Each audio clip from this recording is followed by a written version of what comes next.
Indonesia has sworn in its new cohort of lawmakers amid ongoing protests across the country expressing distrust in their competence in the legislative process.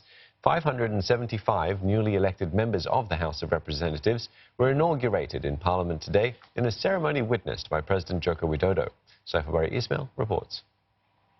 Indonesia's House of Representatives, or DPR, has been the object of the public's anger over the past week. Large student demonstrations nationwide have criticized a number of controversial bills. The final few weeks of the previous legislative term were marked by bills that were seen to be rushed, including a highly controversial revision of the Corruption Eradication Commission law. The revised bill is believed to weaken the anti-graft body and was one of the main triggers of the protests. President Joko Widodo has said that he's considering issuing a regulation in lieu of law to revoke the revision of the anti-graft bill.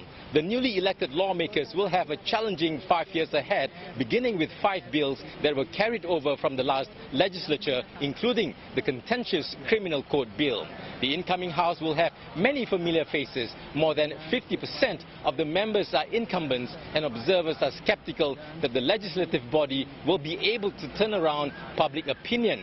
The public distrust lawmakers' competency, who seem to promote and protect vested interests and not public interest. However, Mr. Widodo is expected to have good support in Parliament. Around 61% of the total seats will be held by lawmakers from political parties that backed Mr. Widodo during the presidential election. The remaining 39% will be held by parties outside of the coalition.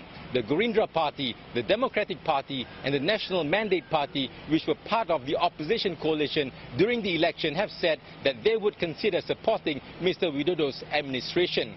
Only the Prosperous Justice Party and Islamic Party, which have obtained around 9% of the House seats, has declared that it will act as opposition. Now, even though Mr. Widodo is expected to have support from the House, observers say he will struggle to be his own president, as he may still have to accommodate the interests of the political parties. Saifabari Ismail, CNA, Jakarta.